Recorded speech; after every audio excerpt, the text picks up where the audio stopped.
Assalamualaikum warahmatullahi wabarakatuh.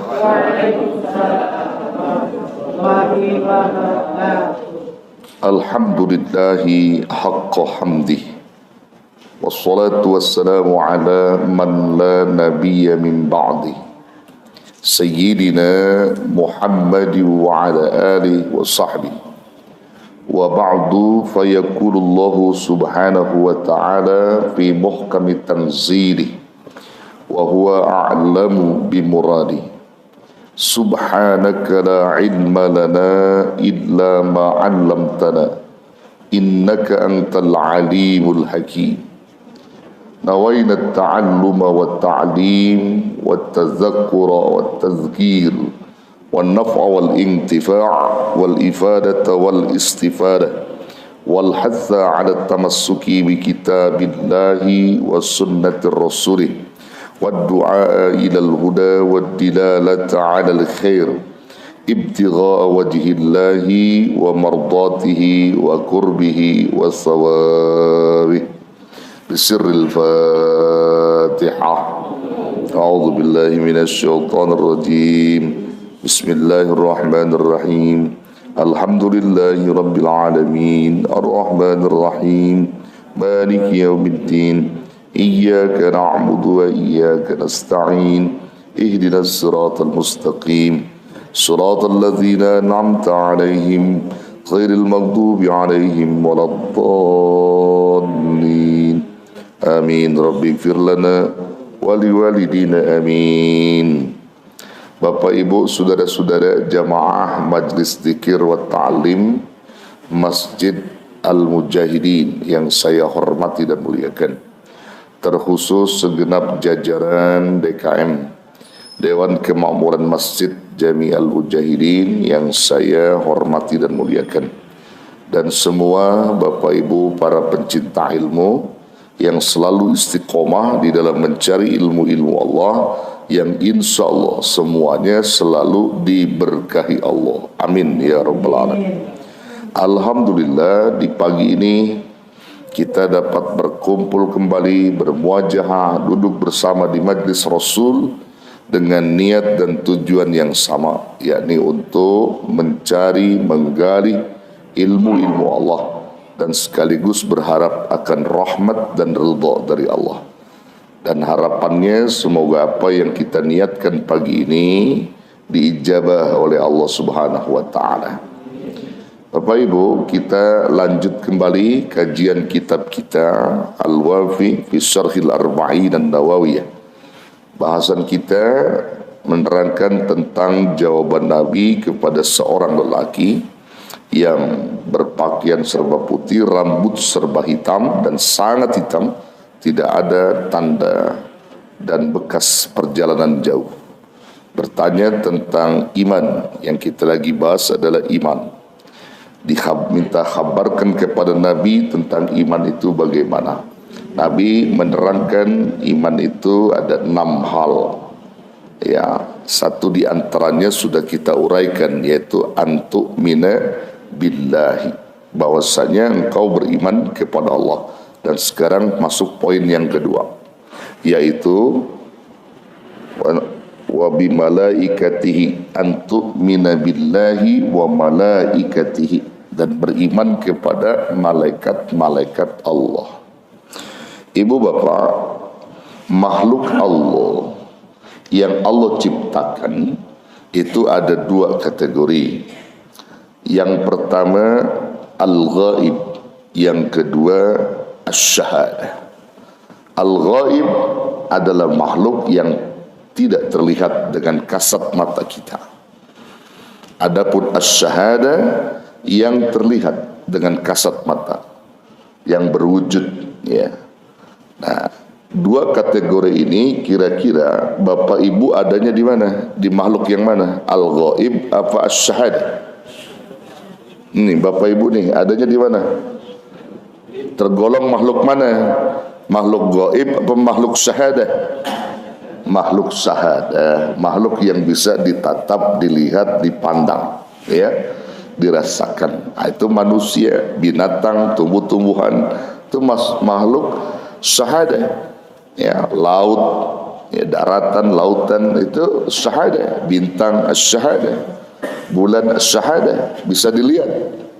Ya, tapi makhluk-makhluk yang masuk kategori al-ghaib, ya salah satunya malaikat. Malaikat, jin, ya, surga, neraka, itu makhluk gaib yang gak bisa dilihat. Ya, malaikat itu gaib, gak bisa dilihat. Tetapi kita sebagai orang beriman disuruh meyakini seyakin-yakinnya bahwa malaikat itu adalah ada, yang diciptakan oleh Allah sebagai makhluk yang ditugasi oleh Allah Subhanahu wa taala dengan berbagai macam tugas-tugasnya, di mana malaikat itu kelak akan melaporkan semua apa yang menjadi tugasnya. Tuh. Dan perlu dicatat oleh kita, malaikat makhluk. Ada sebagian orang mengatakan, pakai malaikat mah nggak bisa mati. Ya, siapa bilang? Kullu nafsin dha'iqatul maut. Setiap yang bernapas pasti mati. Malaikat bernapas, malaikat makhluk yang Allah ciptakan pasti mati. Hanya saja malaikat matinya nanti belakangan. Ya, termasuk sang eksekutor pencabut nyawa, yaitu Israel. Mati dia, mati. Nanti dia akan merasakan mati juga. Ya. Nah, Bapak Ibu sekalian, kita disuruh mengimani dalam hal ini oleh Allah kepada malaikat-malaikatnya. Karena malaikat Allah itu berbeda dengan kita sebagai manusia. Bahwa malaikat itu tercipta dari apa? Nur, cahaya. Dan Allah tidak memberikan dia nafsu, tidak sepertinya kita. Dia tidak seperti kita. Kalau malaikat gak punya nafsu, saudara. Dan malaikat semua mereka itu adalah makhluk-makhluk yang apa? Yang dimuliakan oleh Allah. Dalam Quran disebut sebagai apa? Ibadun mukramun. Hamba-hamba yang dimuliakan oleh Allah, yaitulah malaikat. Humul malaikah. Mereka adalah semua malaikat-malaikat Allah yang dimuliakan oleh Allah Subhanahu wa taala.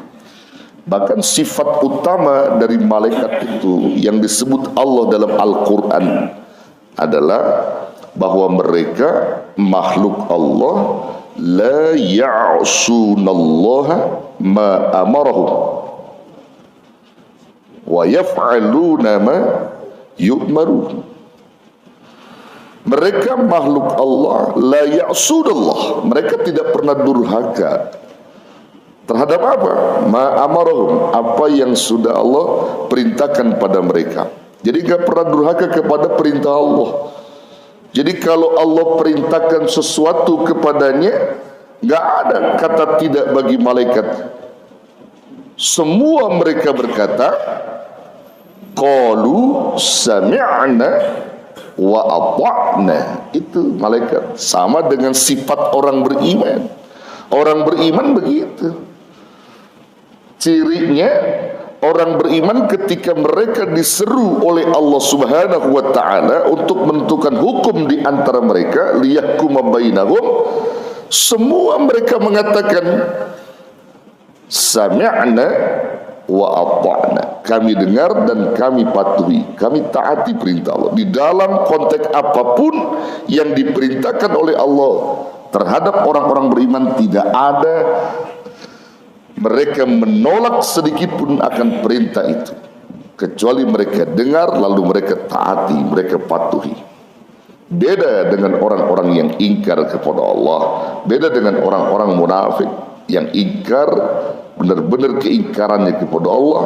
Diseru untuk menjalankan perintah Allah, mereka pun sama berkata, qalu sami'na wa asaina. Itu bedanya. Bedanya di situ. Kami dengar dan kami durhakai perintah Allah. Didengar tapi nggak pernah mengikuti aturan.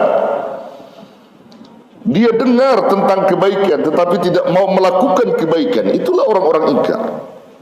Nah, malaikat-malaikat Allah tidak seperti itu. Apapun yang diperintahkan oleh Allah, Tidak ada kata tidak bagi mereka kecuali sami'na wa ata'na, kami dengar dan kami patuhi segala perintah Allah. La ya'sunallaha ma amarahum, mereka tidak pernah durhaka kepada Allah terhadap perintah-perintahnya yang Allah perintahkan kepada mereka.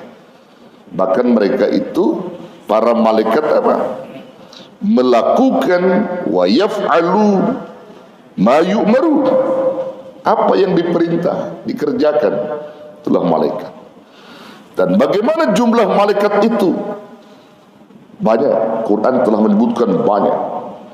Berikut nama-nama malaikat yang wajib kita imani, yang wajib kita ketahui, bahkan yang wajib bagi kita untuk memahami daripada namanya dan tugas-tugasnya, itu menjadi iman kita kepada mereka, para malaikat. Ada berapa jumlah malaikat yang wajib kita imani? Ada 10, ya. Hafal semua? Hafal ya? Hafal. Kalau orang beriman, orang muslim masa nggak hafal?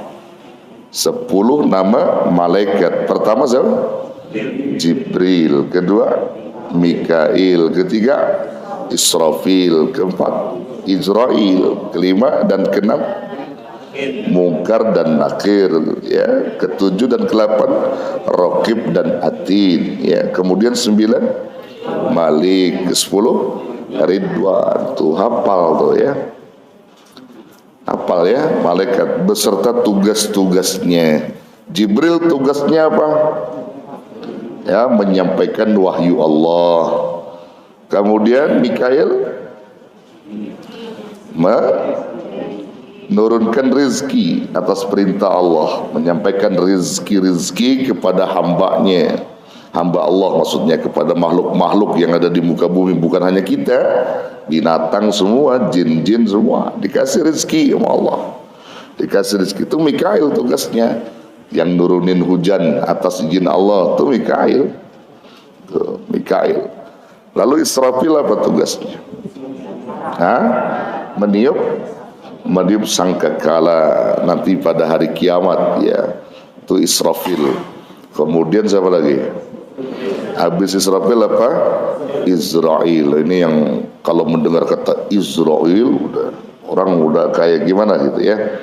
Ini Israel ini malaikat Allah yang tugasnya mencabut nyawa orang yang hidup atau makhluk yang hidup. Tugas Israel. Termasuk teman-temannya nanti yang nyabut dia itu, teman-temannya. Dan malaikat Jibril salah satunya.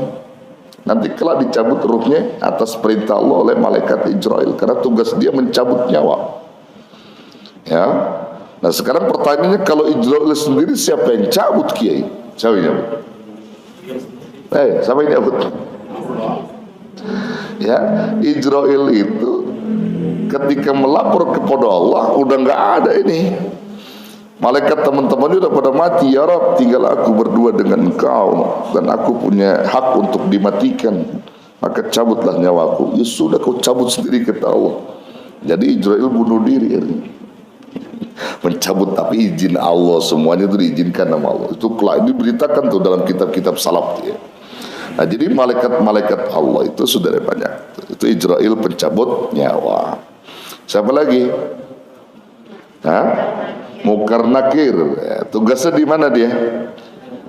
Di alam kubur, Munkar dan Nakir. Mau ketemu? Mau ketemu nggak? Kalau ketemu ya mati. Teritanya malaikat Munkar Nakir. Terus siapa lagi? Raqib, Atid. Raqib pencatat amal baik, Atid pencatat amal buruk. Tuh di kanan kiri kita dia selalu hadir itu Raqib, Atid. Akan salah-salah kita berkata, kalau baik Raqib bagiannya, kalau perkataannya buruk Atid. Yang bohong mulu itu tugas Atid itu, yang tugasnya ngebohong mulu kerjaannya. Nggak bohong kerjaannya ya Atid itu menulis yang bohong mulu nih.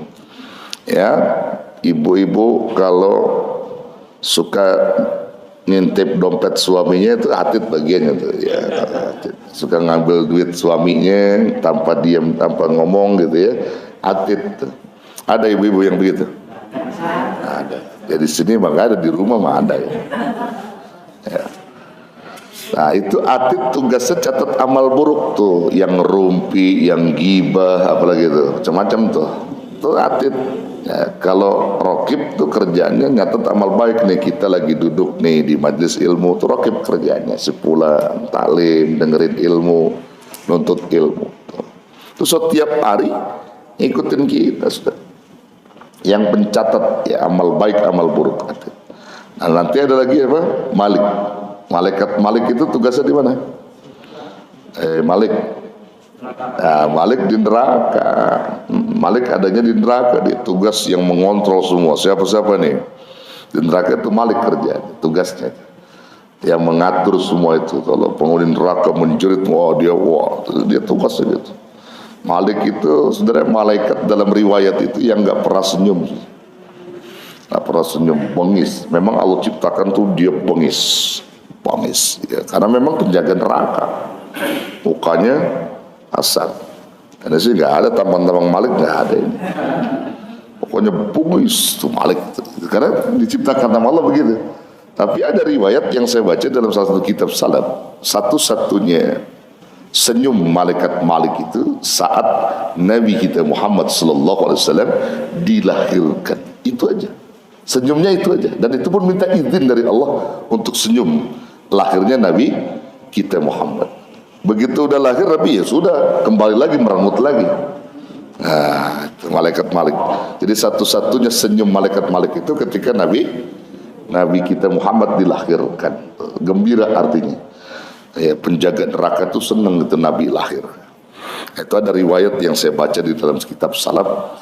Malaikat Malik pernah senyum ketika Nabi lahir. Tapi setelah itu udah nggak ada senyum lagi. Biar antum bagaimana juga nggak akan pernah dia tawa. Karena memang Allah menciptakan malaikat Malik seperti itu.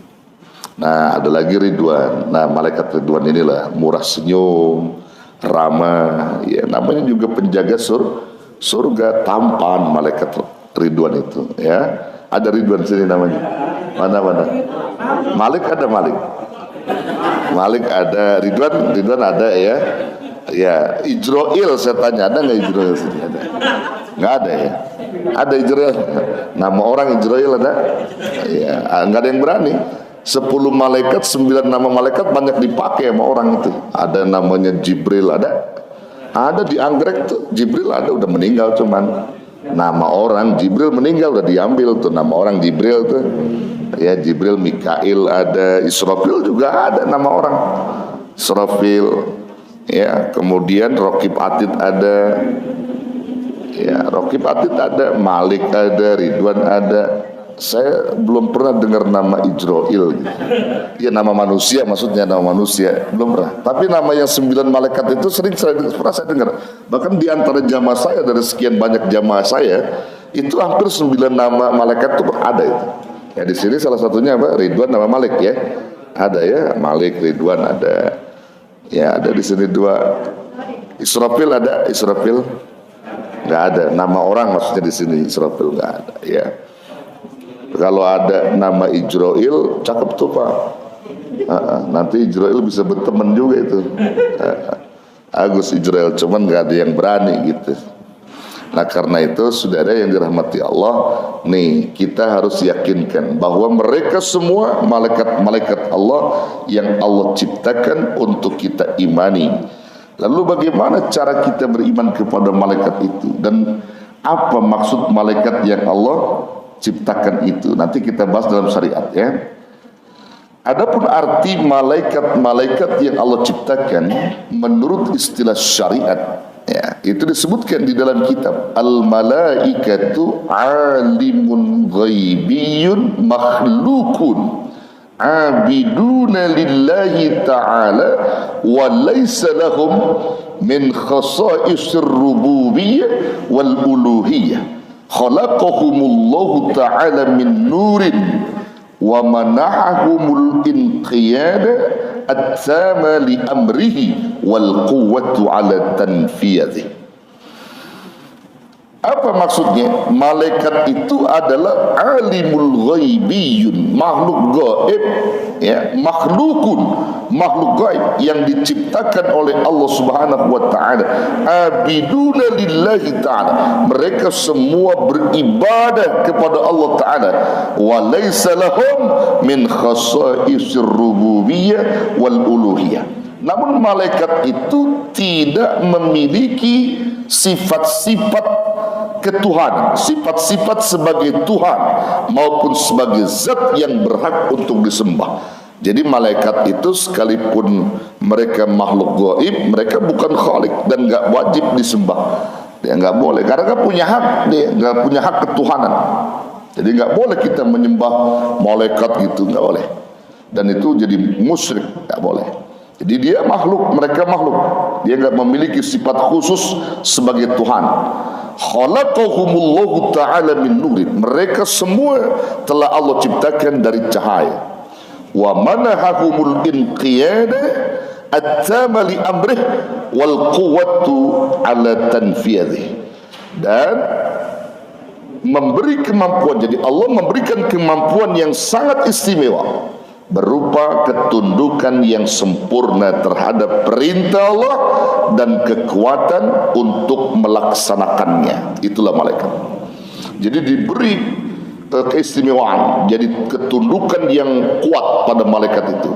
Nah, malaikat itu ada yang dari awal dicipta sama Allah kerjaannya sujud, ada sampai kiamat sujud aja kerjaannya. Ada yang tasbih saja, ada yang pokoknya yang keliling tawaf tuh, yang apa namanya, yang keliling Ka'bah, tawaf. Itu tiap hari tuh malaikat ada tugasnya itu sampai hari kiamat itu. Malaikat keliling tawaf. Tuh ya. Jadi tugas mereka itu memiliki keistimewaan dari Allah. Artinya ketundukan yang sangat, karena mereka ketika Allah sudah perintahkan tidak ada penolakan baginya. Jadi mereka semua adalah makhluk-makhluk yang dimuliakan, ya, makhluk yang dimuliakan oleh Allah Subhanahu wa taala. Karena saja kekurangannya, dia mereka enggak punya nafsu, itu aja. Enggak punya nafsu. Kalau kita kan makhluk yang sempurna, nafsu ada, akal ada, semua ada sama kita. Malaikat enggak punya. Ya. Karena malaikat enggak punya, dia enggak punya nafsu, saudara. Karena malaikat itu nggak butuh tidur, nggak butuh makan. Malaikat itu, saudara, dalam catatan riwayat yang diberitakan oleh Nabi itu, malaikat nggak butuh makan karena memang dia nggak punya nafsu, nggak punya nafsu. Makannya malaikat itu zikir, jadi ruh, jadi ruh zikir tuh malaikat. Makanya kalau ada manusia yang beberapa hari nggak makan dia, artinya kok kenyang aja dia. Nah, itu ini ruhnya itu malaikat, ya. Jiwanya malaikat. Ada manusia yang kalau dia berzikir itu dia kenyang. Salah satunya Rasulullah SAW. Itu makanan beliau itu secara ruhani itu beliau berzikir. Ketika beliau bertahanus di salah satu gua, ya, gua Hira, dia bertahanus berhari-hari. Beliau berpuasa, nggak makan minum, sangat luar biasa. Apakah beliau lapar? Tidak, karena zikirnya itu makanan. Nah, itu malaikat begitu, sudah. Malaikat begitu. Jadi ketika malaikat berzikir, bertasbih, itu makanannya itu yang membuat mereka kuat gitu. Kalau ada manusia begitu, ya berarti jiwanya jiwa malaikat, yaitu orang-orang yang sudah benar-benar dekatnya sama Allah. Maka ada beberapa fadilah di dalam satu keterangan disebut dalam hadis seperti Yasin, ya. Kemudian zikir-zikir yang menjadi zikir yang fadilah itu apabila dibaca sekian, ya. Yasin, ya, surah Yasin itu kalau kita baca misalnya 7 kali balik atau 10 balik, itu ada fadilah yang disebutkan, dijazakan oleh ulama-ulama yang sudah menjalankannya, itu bisa kuat laparnya, jadi sampai berhari-hari gak makan pun dia kuat. Di dalam keadaan susah miskin, dia baca Yasin kenyang gitu. Ada yang begitu. Nah, saya kira ibu-ibu gak usah repot kalau lakinya PHK gitu. Baca Yasin aja. Baca Yasin 3 kali, 4 kali, 5 kali, baca aja. Habis baca kenyang kiai, kagak, lapar lagi. Ya, pingsan bisa. Jadi begini, Bu, itu kembali kepada iman, ya. Orang kalau punya keyakinan yang kuat bisa saja bisa saja melakukan hal yang demikian. Saya pernah nggak makan 3 hari, saya niatkan berpuasa, tapi dalam konteks ini memang kita nggak diperbolehkan lantaran memang kita berada di salah satu tempat yang saat itu ketika saya santri ya, ada diutus oleh kiai di mana tempat pelosok gitu, dan di mana sulit untuk makan minum, pembekalan habis, dan saya waktu itu bingung, makanan juga nggak ada gitu. Gimana caranya? Kita hanya bisa minum-minum aja tuh. Ya, sudah kita niatkan 3 hari, 4 hari baru kita bisa ketemu makan. Kita niat puasa 3 hari, nggak makan. Ya kerjaan kita zikir. Kita yakin Allah kuat, iya betul. Jadi bagaimana kita punya kekuatan pada Allah dengan zikir tadi. Diberi kekuatan sama Allah, saudara. Selama 3 hari itu kita niatkan puasa. Ya makannya ya kita niat begitu ketemu malam ya minum saja. Maghrib buka minum gitu aja.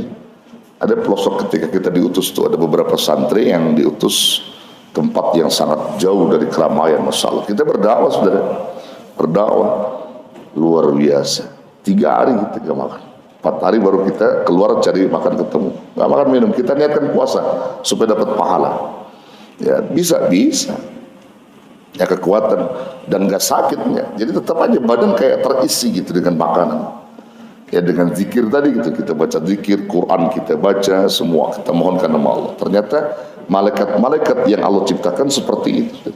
Dia nggak punya nafsu untuk makan, tapi zikirnya ya, tasbihnya ya, itu yang membuat malaikat-malaikat itu kenyang dengan zikir kepada Allah.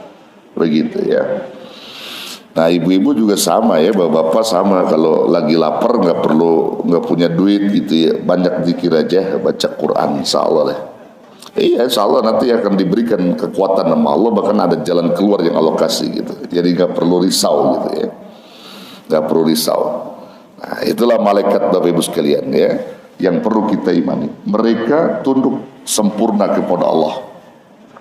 Nah, diuraikan lagi lebih jelas, wa al-haqqu annal malaikata alaihimus salam zawatun qa'imatun bi anfusiha qadiratun ala tasakkuli bil qudrah al-ilahiyah.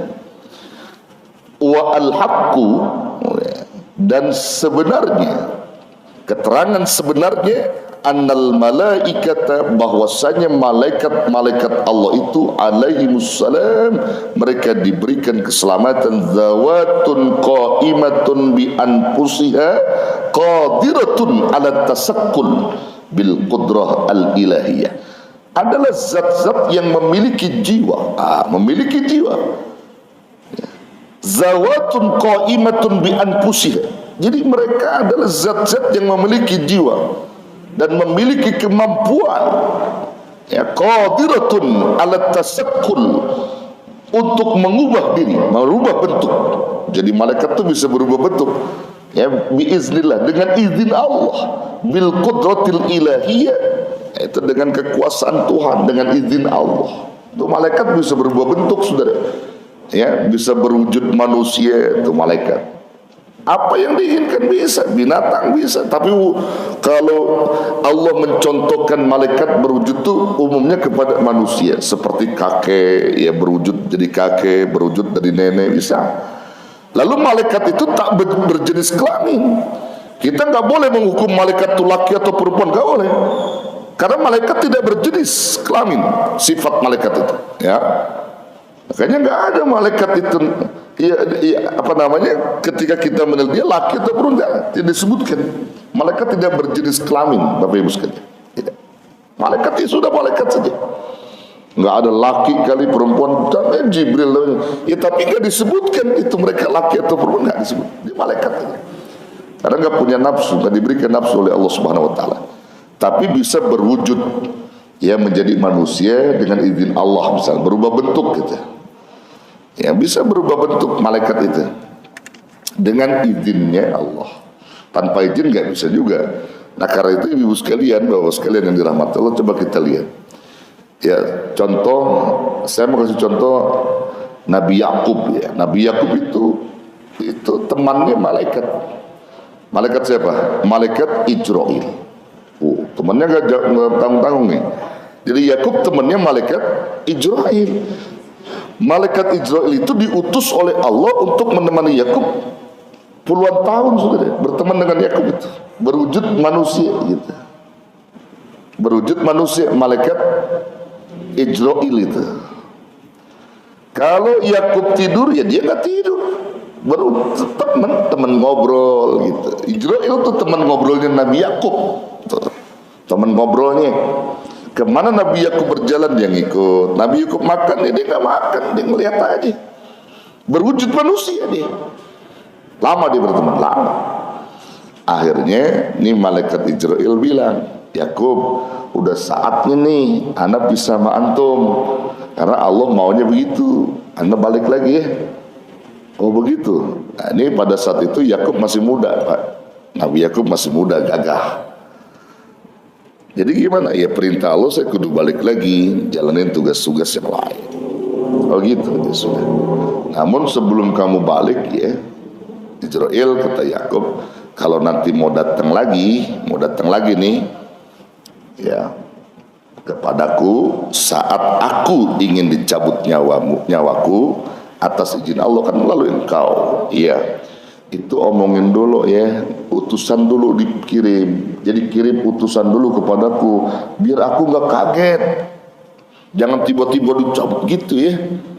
Tuh pesan Nabi Yakub. Oh gitu, baik. Ya, oke kalau begitu salaman, laliqa, masalama, pergi. Sudah pergi. Nabi Yakub kagak ada teman lagi udah. Artinya Ijrail udah pergi. Datang Yakub udah bungkuk, Pak, udah pakai tongkat. Nabi Yakub udah pakai tongkat nih, udah jenggotnya udah pada putih semua. Datang tuh malaikat Ijrail, Assalamualaikum ya Nabi Allah. Waalaikumsalam. Tahu Yakub Ijrail? Ada Ijrail. Ngapain? Mau cabut terus atas perintah Allah, udah waktunya kau mati.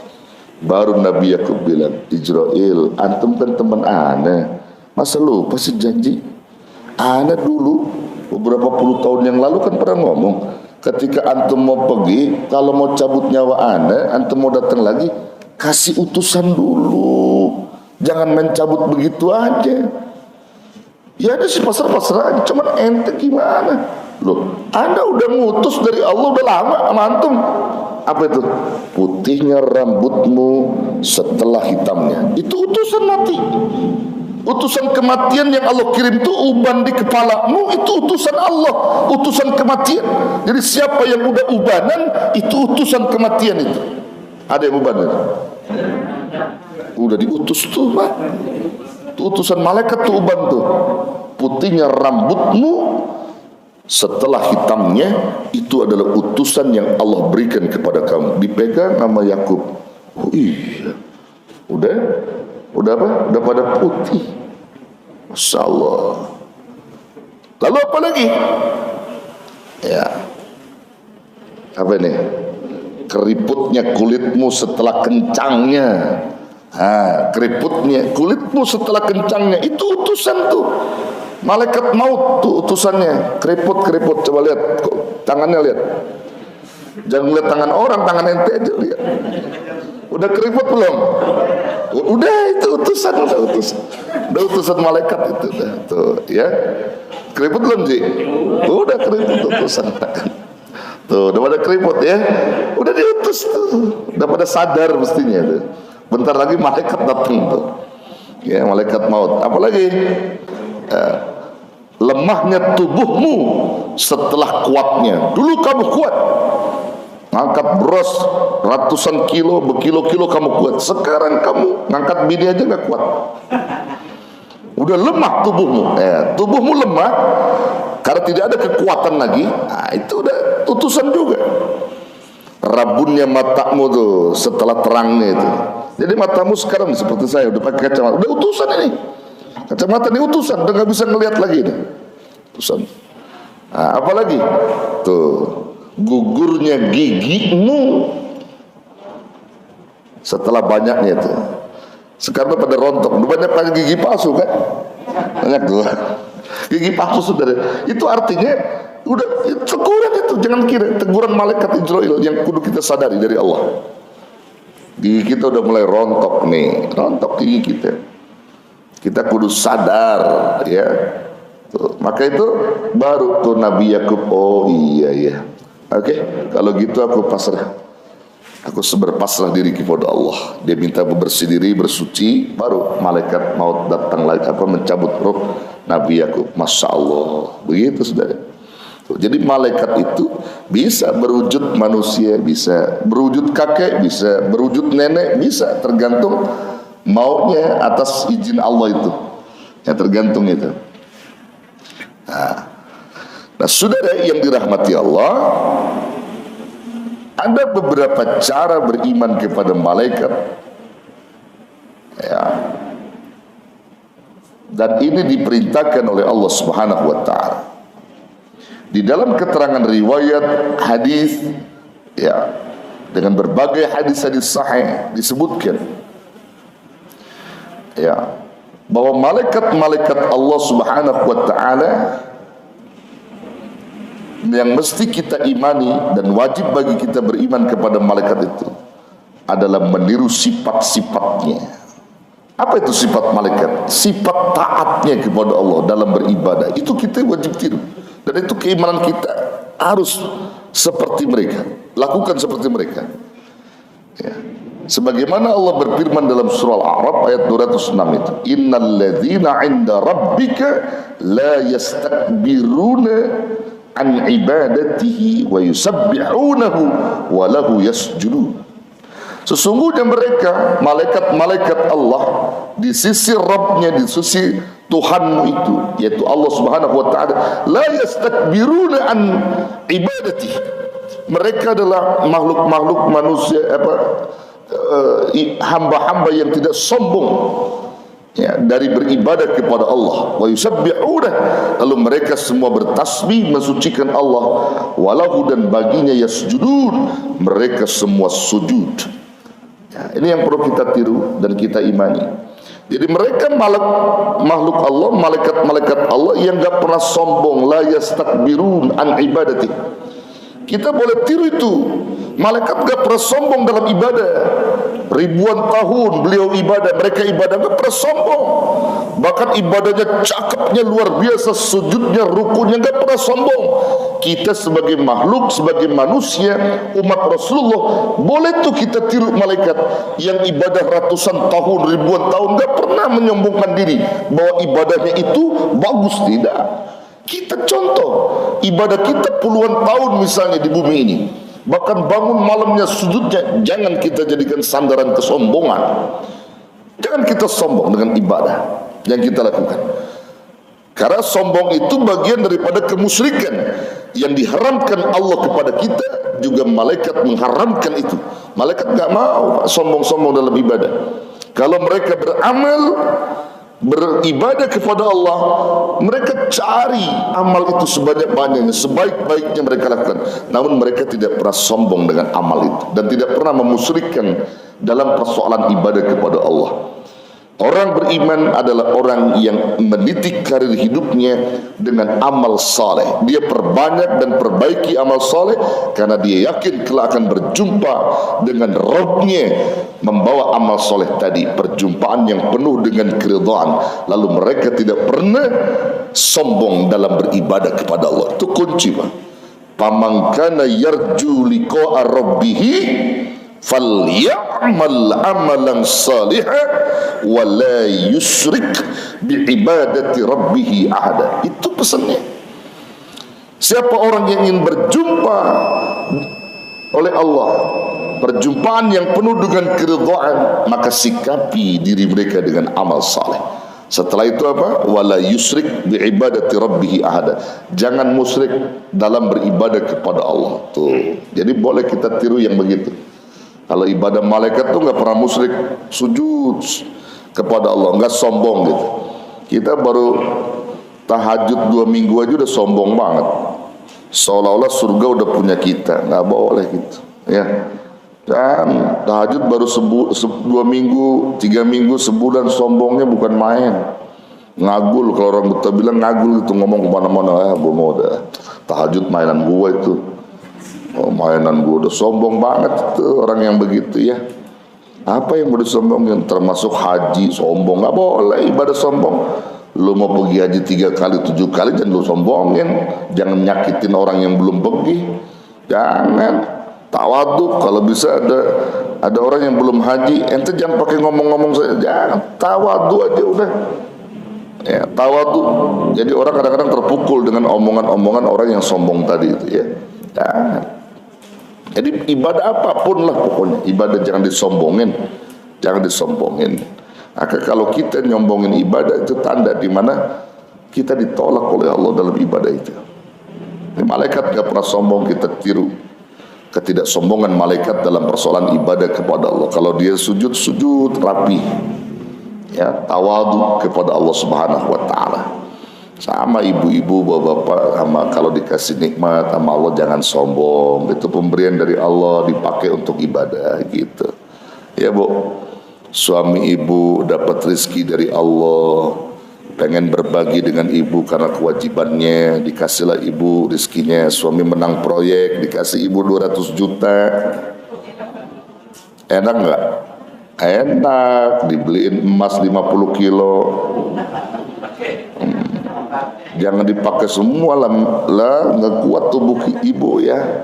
Misalnya jangan buat sombong, jangan. Ya, syukurin aja, berbagi dengan rezeki yang Allah titipin tadi itu. Begitu yang bagus ya. Tuh emas-emas yang ibu punya tuh, emas ya. Tuh jangan sampai nggak dipakai, sebagai syukur nikmatnya pakai tuh emas ya. Pakai, karena emas itu paketnya apa? Perempuan. Kalau laki-laki perak, sunahnya. Tuh kalau ibu baca, bapak baca dalam riwayat, Masya Allah, bahkan dalam ilmu kesehatan juga dikaitkan tuh hadis Nabi tentang di mana Nabi mengharamkan emas bagi laki-laki, digali tuh dalam ilmu kesehatan oleh para pakar ya, oleh para pakar-pakar ahli itu. Kenapa Nabi mengharamkan emas pada laki-laki? Begitu juga sutra, ada apa? Oh, ternyata digali Bapak Ibu sekalian ya, karena kalau laki-laki yang pakai, ini pakaian wanita. Emas itu pakaian wanita. Laki-laki itu hormonnya itu menolak. Hormon laki-laki menolak emas, Pak. Jadi kalau dia pakai emas, justru laki-laki itu banyak yang impoten, banyak yang wah itu. Jadi penyakit yang luar biasa. Kalau laki-laki pakai emas malah tumbuh penyakit dalam tubuhnya. Tapi kalau perempuan beda. Emas itu pakaian perempuan, semakin emas itu dipakai maka semakin tumbuh kesehatan pada tubuh ibu. Bahkan ibu itu, perempuan itu punya rahim ya, yang setiap bulan keluar darah kotor. Emas itulah yang meresapnya itu, yang mengambil penyakit-penyakit itu. Masya Allah, keputihan itu emas tuh semakin dia pakai di tubuhnya itu semakin meresap. Itu ada keterangannya. Tapi kalau laki-laki yang pakai emas tiap bulan bakal emen. Ya, jangan pakai emas tuh laki-laki ya. Emas tuh bukan pakaian laki-laki itu, buat perempuan tuh ada tuh. Ya, makanya bapak-bapak jangan pelit-pelit sama bini. Kalau punya duit beliin emas, biar dia pakai gitu. Jadi obat buat dia. Ibu kalau pakai emas tuh jangan mau ngaji doang atau mau kondangan doang, di rumah pakai. Kalau bisa ibu punya emas berapa gram atau berapa kilo? Katakanlah 100 gram misalnya, katakan begitu ya, punya emas dari berupa cincin, gelang, kalung, macam-macam tuh ya. Tuh di rumah pakai semua. Kalau ada laki pakai mejen depan laki boleh. Pakai. Ya, pakai aja malaki di depan laki itu pakaian semua. Boleh, boleh. Mau tidur pakai, boleh tidur pakai. Itu akan meresap nanti itu. Begitu pakai emas tidur. Ya, kalau saya pakai kiai bukan apa-apa, laki saya iseng juga, kadang-kadang dicolong kalau lagi tidur tuh begitu dia bilang. Ada juga tuh, lakinya nakal juga rupanya. Begitu ditanya mana emas kita, nggak tahu, udah dia colong dia jual. Ya, itu makanya saya nggak pakai kiai. Oh, berarti lakinya jahat kalau begitu. Nah, jadi Bapak Ibu sekalian itu penting tuh ya. Emas, sutra itu pakaian perempuan, bukan laki-laki. Itu semuanya udah ada aturannya Bapak Ibu sekalian ya. Nabi itu membuat aturan yang sangat luar biasa. Nabi itu memahami betul kesehatan umatnya itu ya, sampai emas dan dipakai. Saya juga suka sarankan kepada jamaah-jamaah saya, kalau punya anak perawan ya, anak bujang, nggak ada bahasa tukar cincin itu, cincin emas itu tuh Yahudi punya, diikutin sama kita. Betul. Kalau mau kasih aja perempuan, jangan pakai tukar cincin, pakaiin tuh cincin emas ke lakinya. Nggak ada aturannya tuh. Saya makanya kalau ceramah itu, kalau ada itu saya ngomong tuh, Pak, udah jangan dipakai. Cuman ini doang kayak jangan. Setiap laki-laki menjajal saja, jajal nih misalnya pakai ini, itu udah haram tuh. Masuk begini udah haram tuh emas tuh. Udah begitu masuk, aku tempelin lagi udah haram tuh. Tuh emas tuh. Itu dalam keterangan dijelaskan itu. Makanya kalau kita punya anak bujang mau tukar cincin katanya, udah emasnya buat perempuan aja, pakai dipakein ke anak kita atau anak yang bujang itu. Ini saya kira budaya ini mesti dihilangkan itu, karena Islam gak ngajarin yang begitu. Tapi itu dipakai itu oleh Islam itu, dan itu bangga lagi umat Islam itu tukar-tukar cincin gitu. Ada yang begitu? Ada. Mulai sekarang kita ngerti ilmunya, maka jangan pakai begitu. Ya, kita punya anak laki misalnya mau nyerahin aja cincin sama si perempuan tadi itu. Melamar nggak pakai tukar-tukar cincin, udah pegang nih cincin saya sebagai buat kamu semua. Udah begitu, nggak perlu dipakai bagi laki karena ini pakaian kamu. Begitu yang bagus begitu. Maka kalau ibu bapak paham ini, lakukan, buang tuh budaya begitu tuh buang. Termasuk apa? Tuh. Ya, ini kan kita lagi bicara tentang sifat malaikat ini. Jadi kita disuruh tiru dalam hal ini. Termasuk tadi tuh hal-hal yang sekiranya dilarang sama Allah, ya kita jauhkan. Ya, termasuk apa? Kalau mau nikah itu ada apa dulu? Prewedding ya, prewedding foto-foto ya. Belum nikah udah foto-foto, udah gandeng-gandeng, udah megang-megang begini foto. Belum nikah, belum halal anak kita, nggak ada itu dalam Islam. Udah boleh pakai itu, yang begitu ya. Saya tanya sama bapak ibu sekalian, kalau anak tuh prewedding itu dipoto, dipajang fotonya, itu melakukan pemotretan udah nikah belum? Udah nikah belum?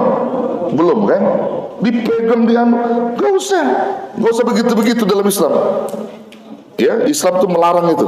Ini budaya jahiliyah dipakai sama umat Islam. Bapak ibu sekalian, betul, dipakai udah budaya jahiliyah, dan bangga herannya umat Islam itu. Umat Islam bangga saudara yang begitu-begitu, padahal dilarang itu. Tolong ibu-ibu yang udah ngaji, bapak-bapak yang udah ngaji, perangi yang begitu-begitu. Kita punya anak, punya cucu, maaf, jangan ada prewedding begitu, jangan ada foto-foto begitu. Ya, jangan hal-hal yang demikian. Begitu bapak ibu sekalian yang dirahmati Allah. Ya, nggak perlu begitu, nggak ada masalah. Yang penting cari kehalalannya. Kalau udah halal mau diapain kek, betul ya bu? Iya. Ini penting untuk diingatkan saudara. Saya ngomong begini keras pak, di mana-mana saya ngomong. Kenapa? Memang ada keterangannya. Jadi budaya-budaya jahiliyah banyak udah dipakai oleh umat Islam, dan umat Islam bangga dengan budaya itu. Sementara ajaran Islam itu sendiri dikubur sama dia. Yang dimana Allah dan Rasulnya melarang, justru mereka kubur itu. Ya, mereka kubur apa yang dihalalkan oleh mereka orang-orang jahiliyah, mereka pakai begitu. Nah, ini saya kira nggak boleh lagi terjadi pada anak-anak kita, cucu kita, ya, hal-hal yang demikian. Begitu ya, bisa paham ya? Iya, ini kalau mau ikutin aturan Islam ya begitu. Insya Allah jadi berkah gitu, yang begitu jadi berkah. Dan sehingga apa yang kita inginkan Allah turunkan keberkahan-keberkahannya. Ya, begitu. Ya, Haji Apas ya. Haji Apas juga gitu ya. Jangan tukar-tukar cincin ya. Udah. Kirain mau tukar cincin lagi. Jangan. Ya, jangan. Ya, ada istrinya Haji Apas ada ini. Ada ya. Iya. Oh, ada ya. Udah pokoknya udah jangan tukar-tukar cincin sama bini yang lain ya. Bini sama istri yang lain.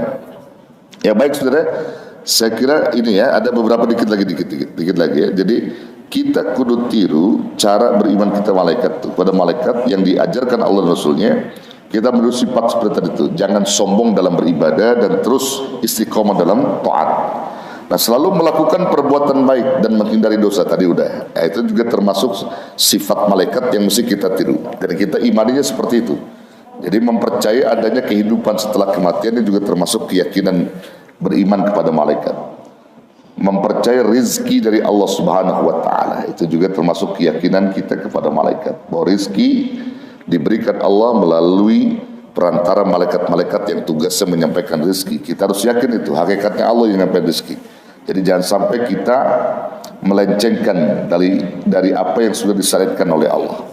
Karena ada juga orang-orang yang meyakinkan malaikat punya kekuatan selain kekuatan Allah. Ini keliru, saudara. Ada paham yang mengatakan demikian, sehingga malaikat Ijroil, malaikat pencari rizki, itu yang disebut malaikat penurun rizki, yang disebut dengan Mikail, itu saudara, sering didewa-dewakan oleh paham-paham yang saya kira mengajinya belum dalam, atau umat Islam yang belum mendalam mengaji kepada ulama-ulama. Ya, sehingga malaikat Ijroil, malaikat Mikail itu selalu dilulukan, ya, didewa-dewakan begitu sampai melupakan Allah. Itu kan keliru. Itu yang nggak boleh. Itu musyrik itu. Mikail juga bakal marah sama dia itu, ya. Jadi musyrik sampai dia selalu apalah begitu. Sampai sama zikir sama Allah lupa sama malaikat aja yang dia ini. Nggak boleh begitu kita. Nggak boleh. Nah, jadi supaya rezekinya lancar, malaikat diruat gitu. Kalau bahasa orang Jawa, diruat tuh malaikat sama dia. Nggak boleh begitu. Nah, juga termasuk malaikat-malaikat yang punya tugas-tugas tertentu, ya, kita yakin semua, Ijrail, Israfil, semua malaikat Munkar Nakir, dan itu kita yakinkan nanti kita akan bertemu mereka semua, ya, di alam kubur nanti ketemu malaikat Munkar dan Nakir. Insya Allah kalau kita udah mati ketemu tuh malaikat Munkar Nakir. Ada yang berwajah sejuk, lembut, ada juga yang berwajah kasar. Ada, tergantung amal orang. Kalau umat Islam beriman kepada Allah, malaikat Munkar Nakir itu lembut dia, nanyanya lembut. Kalau umat Islam ingkar sama Allah, termasuk munafik, dia banyak berbuat dosa, itu wajah malaikat Munkar Nakir itu berubah. Berubah wajahnya. Dalam satu konteks riwayat disebutkan demikian. Maka Bapak Ibu kalau mau milih malaikat Munkar Nakir yang wajahnya lembut apa wajahnya kasar? Wajah malaikat Munkar Nakir pengen milihnya nanti didatanginya lembut apa kasar kira-kira? Lembut. Kalau lembut banyakin salat, ibadah, zikir, insya Allah nanti malaikat Munkar Nakir lembut datangnya. Ya, ramah dia. Tapi kalau kita ingkar sama Allah, wah, Munkar Nakir wajahnya geram, kasar. Nah, itu yang kalau datang kita udah bergetar duluan, ya. Udah bergetar duluan, kita takut. Tapi kalau orang beriman enggak, dia sejuk lembut. Ya, ditanya dengan beberapa pertanyaan dia bisa menjawab keimanannya itu. Beda dengan orang-orang yang ingkar kepada Allah.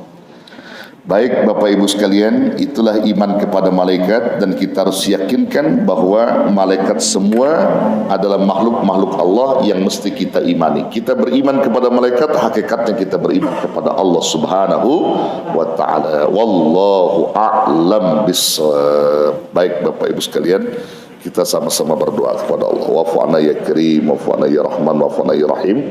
Amin ya Allah ya Rabbal Alamin. Bismillahirrahmanirrahim. Alhamdulillahirabbil alamin. حمدا يوافي نعمه ويكافي مزيده يا ربنا لك الشكر ولك الحمد كما ينبغي لجلال وجهك الكريم ولعظيم سلطانك اللهم صل وسلم وبارك على سيدنا محمد وعلى ال سيدنا محمد اللهم اغفر لنا ذنوبنا ولوالدينا وارحمهم كما ربونا صغارا ربنا انفعنا بما علمتنا رب علمنا الذي ينفعنا رب فقهنا وفقه اهلنا وقربت لنا في ديننا اللهم اهدنا بهداك واجعلنا ممن يسارع في رضاك ولا تولينا وليا سواك ولا تجعلنا ممن خالف امرك وعصاك حسبنا الله ونعم الوكيل ولا حول ولا قوة إلا بالله العلي العظيم ربنا آتنا في الدنيا حسنة في الآخرة حسنة وقنا عذاب النار صلى الله على خير خلقه سيدنا محمد صلى الله عليه وسلم وبفضله والحمد لله رب العالمين تقبل الله. Kurang lebih mohon maaf, hadanallahu wa iyyakum ajmain. Wassalamualaikum warahmatullahi wabarakatuh. Terima kasih sudah berkunjung di channel ini. Jangan lupa untuk like, komen, dan subscribe agar tidak ketinggalan pada video-video menarik lainnya.